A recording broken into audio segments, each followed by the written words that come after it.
What if an alien invasion ripped your family apart and turned your life into a nightmare of betrayal and survival? Will must spy on his own people to save his son, while Katie fights through a deadly underground for insulin and resistance secrets. Relentless drones, brutal soldiers, and treacherous allies await in this high-stakes battle. Brace yourself for an electrifying journey through dystopian Los Angeles. Join us as we recap the hit TV series Colony.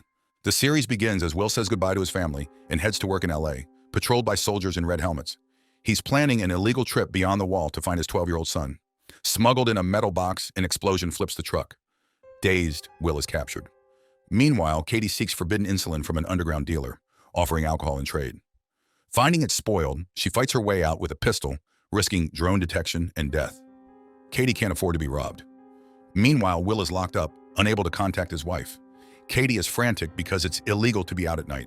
Her sister Maddie arrives with her son, desperate for insulin. Katie promises to find the medication and leaves Maddie with the kids. She visits Will's colleague, who denies knowing anything. Katie returns home empty-handed. Suddenly, alarms blare. Katie hides under a military truck as a drone hovers overhead.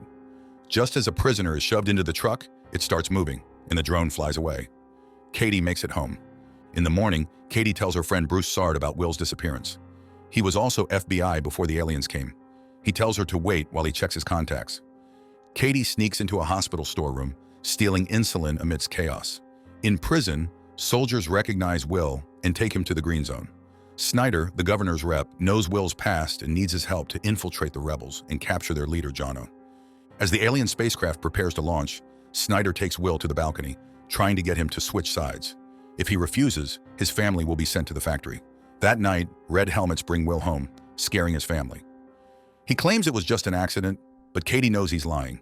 When she hears he went looking for Charlie, she cries, and Snyder's proposal infuriates her. She'd never be the wife of a traitor. Morning smells of bacon led the family to Snyder in their kitchen, boasting about their new benefits. But Will demands his son back.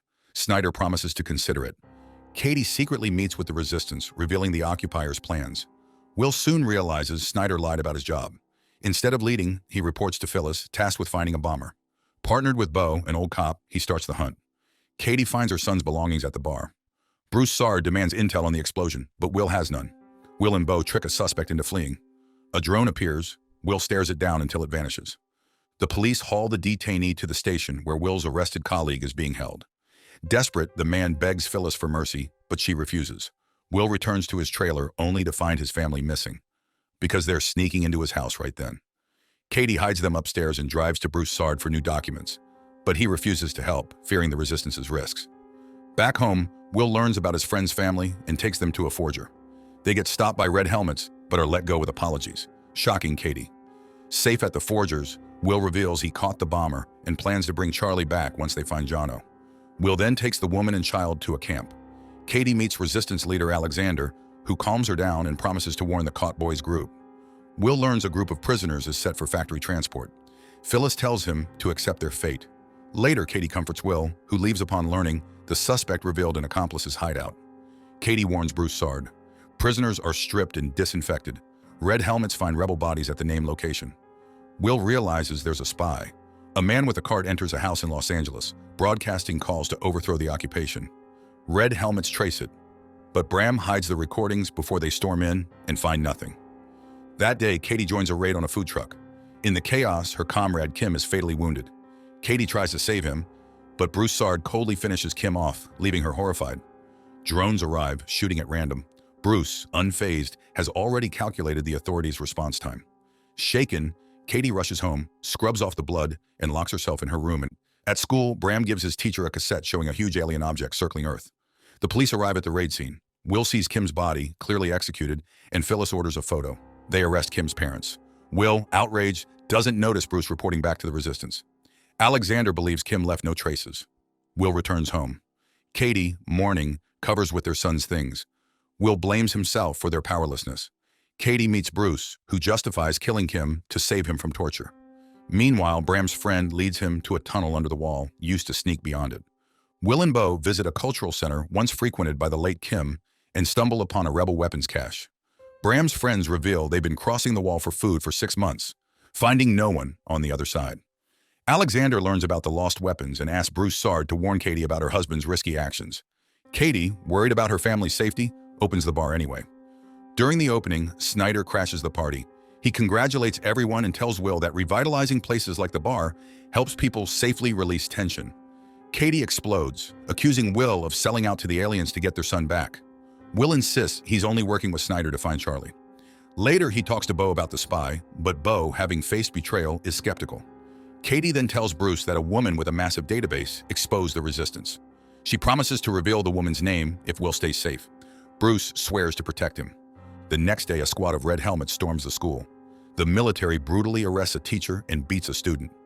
Back at the base, one removes his helmet. It's Bruce Sard. He tells Alexander he's cracked their schedule. Now they can strike at the right time. Phyllis shows Will intel on the Los Angeles rebels. If they unite and attack, they could clean out the entire block. Will's loyalty is crucial for his family's safety. Katie takes the kids for a walk with Lindsay, the government-appointed governess.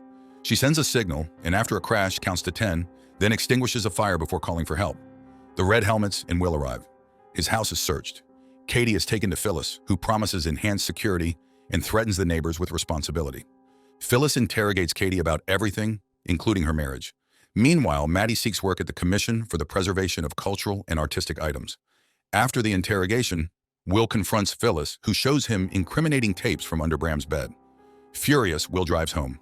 Bram reveals posters signaling Jono's new broadcast. Katie forces a promise from Alexander. Her husband stays safe if she identifies his boss, Phyllis, in a photo. Jono's new broadcast gets the police to the library, but they only catch a decoy.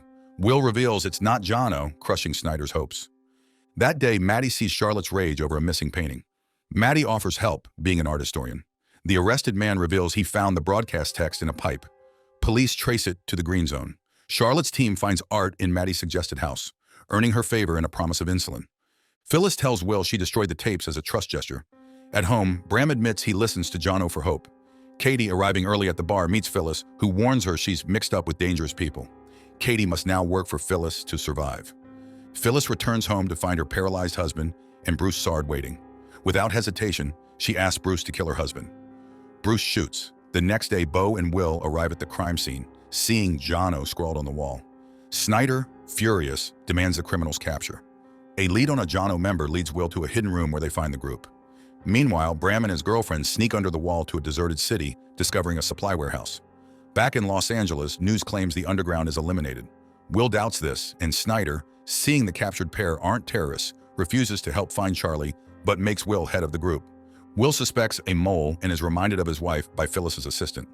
At home, Bram lies about trading markers for oranges.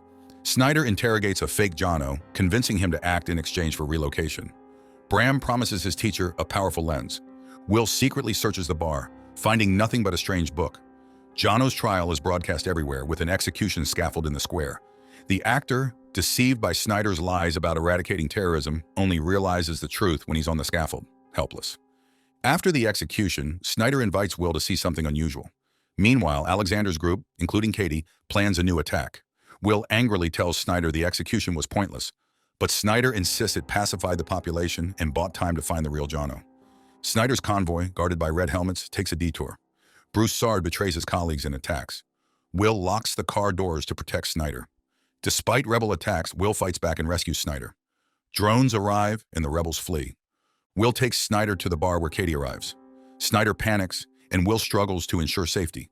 Katie urges Will not to risk his life, but Will can't abandon him.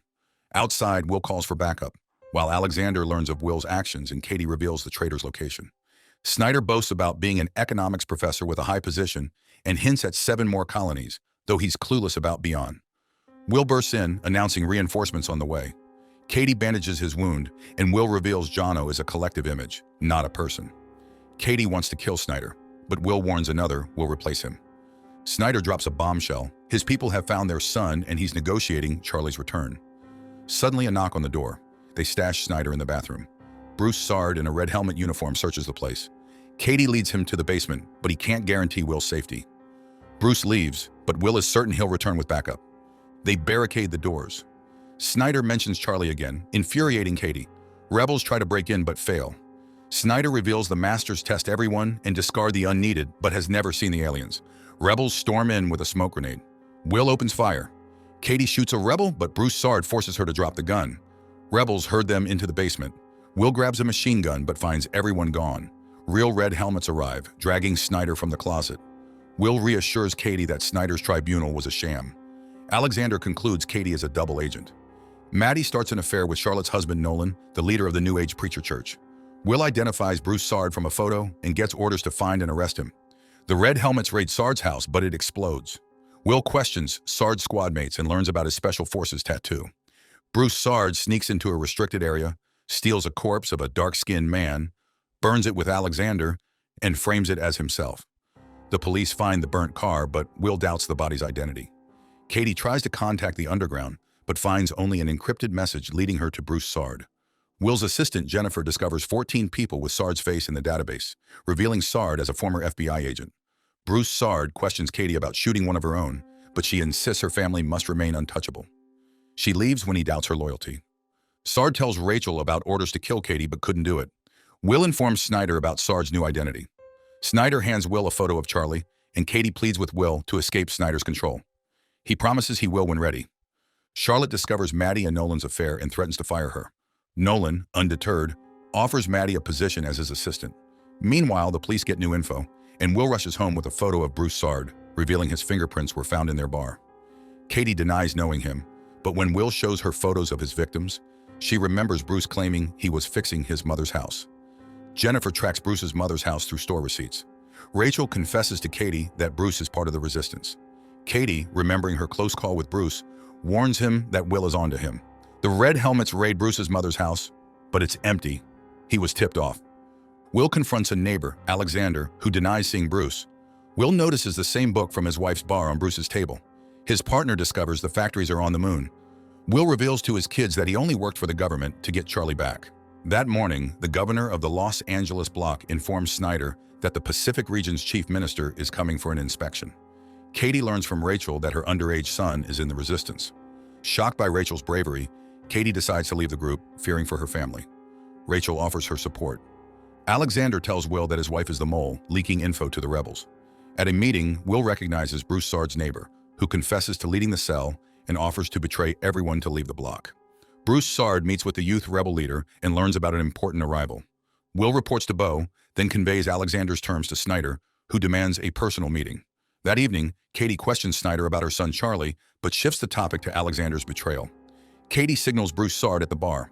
Bram and his teacher observe changes on the moon, hinting at alien activity. Bruce Sard confronts Alexander, who demands he cut ties with Katie and prepare for a new operation. The next day, Will takes Snyder to Alexander, who offers a list of Bruce Sard's group in exchange for a universal pass. Alexander plans to set up Bruce Sard for arrest, after which Will take him beyond the wall and give him the pass. Bruce Sard arrives at the market, meeting Rachel and Katie. Katie spots red helmets and warns Bruce. Chaos erupts as a rebel throws firecrackers. The military opens fire, and Rachel dies. Bruce escapes. Will visits Alexander, cancels the deal with Snyder, and shoots Snyder, blaming Bruce. At night, people see Rachel's hanged family. Katie promises support to Bruce. Will tells his wife he knows about her resistance activities. The next night, a spontaneous uprising kills several red helmets. Bo declares people's patience is gone. Will tells Snyder about a new rebel cell and gets permission to investigate beyond the wall with a guard. Bruce and Katie meet the youth cell leader to plan a subway attack on the minister. Will and Bo simulate an attack, find a map, and point out rebel attack points to Snyder, who discovers a tunnel under the wall. The youth cell reveals a B-shaped micro-drone to Katie, capable of gathering intel.